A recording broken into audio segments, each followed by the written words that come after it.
परमात्म्याच्या नामचिंतनामध्ये सुखोबाऱ्यासारख्याचा सुद्धा उद्धार होऊ शकतो नामचिंतनाने. काही करेल तो परमात्मा, करून बघा. म्हणून तुकोबाऱ्या म्हणतात करून बघाव. एवढंच नाही दादा, अरे सगळ्या साधनांचं ते सार आहे. तुम्ही करून बघा अभंगाचं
ते सार.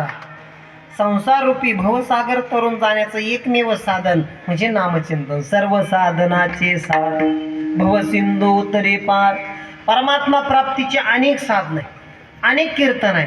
पण तुकोबाराय म्हणतात हे सगळं सोप आहे, हे सगळ्यांचं सार आहे. नाम संकीर्तन साधन पै सोपे. नाम संकीर्तन हे सगळ्या साधनांचं सार. पण आम्ही पहिल्यापासूनच हुशार आहे. तुकोबारायांकडे काही साधक गेले म्हणे महाराज तुम्ही म्हणतात नाम संकीर्तन हेच जर सार आहे, मग बाकीचे कीर्तन ते कशाला सांगित?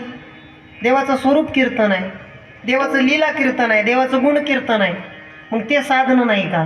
महाराज म्हणतात ते सुद्धा साधन आहे, पण हे सगळ्यांचं सार म्हणजे नाम संकीर्तन. ते म्हणे मग बाकीचे आम्ही करू. महाराज म्हणतात करून बघा. मग एक जण देवाचं गुण कीर्तन करायला घे. महाराज म्हणे ऐक, पण कोणत्या गुणाचं कीर्तन करशील ते मला एकदा सांग. का त्याचे गुण काय कमी आहे का? गुण लावण्याची खाणी अनेक गुण आहे त्याचे, कोणत्या गुणाचं कीर्तन करशील? मग एक म्हणे मी लीला कीर्तन करेन. मग देव म्हणे तुकोबारा लीला कीर्तन करायचं का? मग आई त्याच्या लीला भाऊ त्याच्या आईला कळाल्या.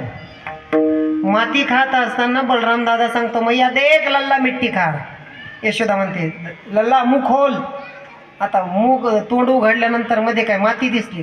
अनंत ब्रह्मांड उदरी हरी हा बालक नंदाघ. मूर्छित पडली, बेशुद्ध झाली, पाणी टाकून शुद्धीवर आणली. आता शुद्धीवर आल्यानंतर तरी कळायला पाहिजे ना हा देव आहे. पुन्हा शुद्धीवर आल्यावरती माझे आछुडे, माझे बछुडे, माझे छकुडे. त्याच्या आईला त्याची लीला कळायला नाही हो. एवढंच नाही, ज्याच्या नाभी कमलातून एकाचा जन्म झाला या सृष्टीचा रचयिता कोण? ब्रह्मदेव. अहो त्याला त्याच्या लीला कळाल्या नाही हो. त्याला जर कळाल्या असत्या तर त्याने सुद्धा अशी वाढवा उद्योग केले असते का?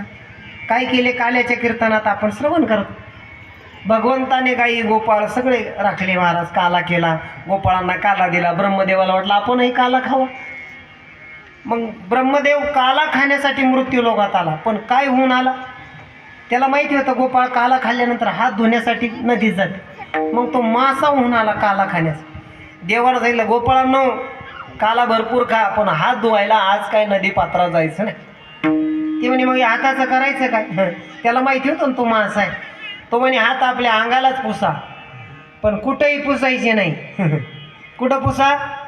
टिरी मागच्या पृष्ठभागाला. आता ज्याला मासा होता येतं त्याला माशी व्हायचं एवढं अवघड होतं. तो माशी होऊन आला, पण मांग बसायचे लाज वाटली ना त्याला. राग आला. सगळे गाई गोपाळ सगळे उचलले, सगळे ब्रह्मलोकात. एक दिवस 2 दिवस त्याला वाटलं कोणत्या तरी पेपरला बातमी, लोकमतला येईल, सकाळला येईल. टी व्हीलाच आता टी व्हीचा जमाना आहे. TV 9ला येईल, IBN लोकमतला येईल, न्यूज 24ला येईल, पण कोणत्या चॅनलला नाही. म्हणून त्यानं खाली डोकून पाहिलं तर काय दिसलं, तेच गोपाळ, त्याच गाई, तेच सगळे महाराज गाई, गोपाळ गवळणी सगळं तेच. देवाच्या चरणावरती दंडवत केलं, देवा क्षमा कर बाबा, चुकलं बा. त्याच्या लीला ब्रह्मदेवाला कळल्या, आईला कळल्या नाही, तर आपण काय त्याचं लीला कीर्तन करणार नाही. मग एक जण म्हणे मी त्याचं स्वरूप कीर्तन करेल, महाराज म्हणे त्या भानगडीत तर पडूच ना. बरं कोणत्या स्वरूपाचं कीर्तन करेल? एक म्हणे माझा देव त्याला 3 डोके आहे, 6 हात आहे, बरोबर गाय आहे, कुत्रे आहे. एक जण म्हणे नाही रे बाबा तसं वर्णन नाही. माझा देव त्याला शेंदूर लावलेला आहे, एका हातात गदा आहे, एका हातात त्यानं डोंगर घेतलेला आहे. एक म्हणे नाही नाही, आपला देव घोड्यावरती बसलेला आहे, बरोबर माणसा आहे, हातामध्ये खड्ग धारण केलेला आहे, त्याने पिवळा भंडारा लावलेला आहे. तिसरा आला तो वेगळंच सांगू लागला, तो नाही हो आपला देव बांधाच्या कडा नाही, त्याला वर्षातून 2 पायाचं 4 पायाचं द्यावं लागतं. एक आला तो वेगळंच सांगू लागला, तो नाही नाही नाही, अरे असं वर्णनच नाही. देव देवडा चरणी वाजवी तो वेणू, त्यानं एक पाय वाकडा ठेवलेला आहे. एक म्हणे नाही नाही, तो विटेवरती उभा आहे, समाचारानं पाऊले विटेवर साजे, ज्याच्या त्याच्या पद्धतीने. एक आला तो वेगळंच सांगा, अरे त्याला आकारच नाहीये, त्याला रंग नाहीये, त्याला रूप नाहीये, अव्यक्त निराकार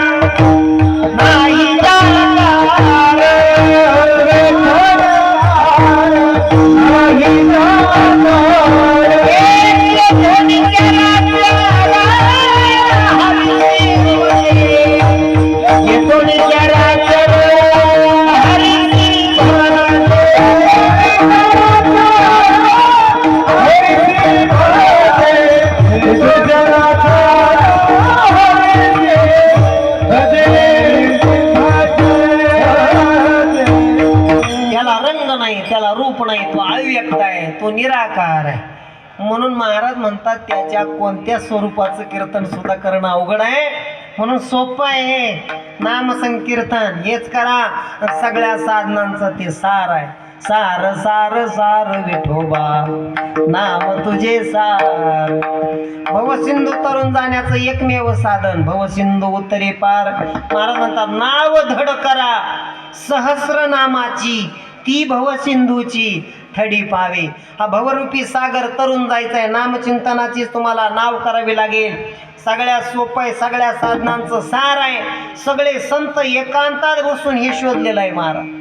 संत एकांती बैसले आणि मग शोधलं त्यांनी सार काय, मग ते आपल्या समोर मांडलं. असं नाही उचलली जीभ लावली टाळूला. त्यांनी त्याच्यावर चिंतन केलं, मंथन केलं, मग आपल्या समोर ठेवलं. मग त्यांच्या प्रयत्नांनी ती गोष्ट लक्षात आली. ते म्हणतात अजून बाकीची बरीच साधना आहे, योग आहे, याग आहे, तप आहे, ती अनेक केली पण त्याचा फायदा झाला नाही. अभंगाचं ते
केली तयाने अमुपे. योग याग तप अनेक जणांनी करून पाहिले महाराज, पण त्यांच्याही असं लक्षात आलं हे सगळ्या साध बाकीची सगळी साधनं करा महाराज, पण त्याला जर जोड नामचिंतनाची असेल तरच ते साधन फलद्रूप.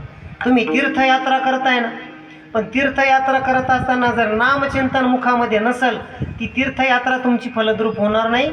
मी सांगत नाही, ज्ञानोबरायांचं स्पष्ट म्हणे त्रिवेणी संगमी नाना तीर्थे भ्रमी, पण चित्त नाही नामी तरी ते व्यर्थ.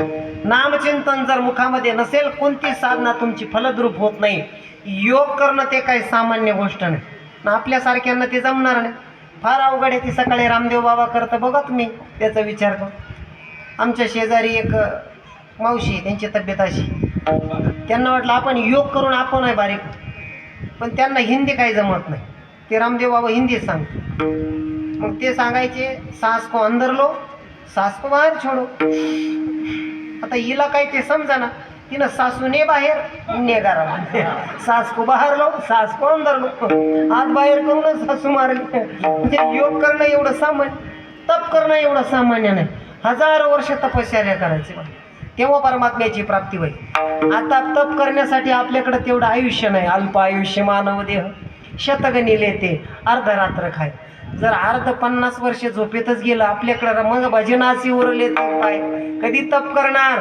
म्हणून योग याग तपे, ज्ञानोबरायांसारखे योग्याने सुद्धा सांगावं, तुम्ही त्या भानगडीत पडूच नका. योग यागाच्या त्या नादी लागूनच नका. तुम्ही सोपं नामचिंतन करा. देव सुद्धा तुकोबरायांना सांगतो, तुम्हाला कोणती सिद्धी देऊ. तुकोबराय म्हणतात, या बाकीच्या कोणत्याच नको, एक काम कर, मी भक्त तू देव, एवढं एकच नातं आपलं ठेव. नको ब्रह्मज्ञान आत्मस्थिती भाव, मी भक्त तू देव ऐसे करी. दावी रूप मज गोपिका रमण, ठेवू द्या चरणा वरी मात. म्हणून सोपं आहे. सगळ्या साधनांचं ते सार आहे. कुणीही करा, कुठेही करा, कुठं शेतात करा, घरात करा, भाकरी करता करता करा, गाई धुता धुता करा, काहीच नाही महाराज. तुकोबाराय म्हणतात सोपं आहे, 3 अक्षरांचंच आहे, तेवढं तुम्ही जपा. अभंगाचं शब्द तुका म्हणे जपा, तुका म्हणे जपा, तुका म्हणे जपा, तुका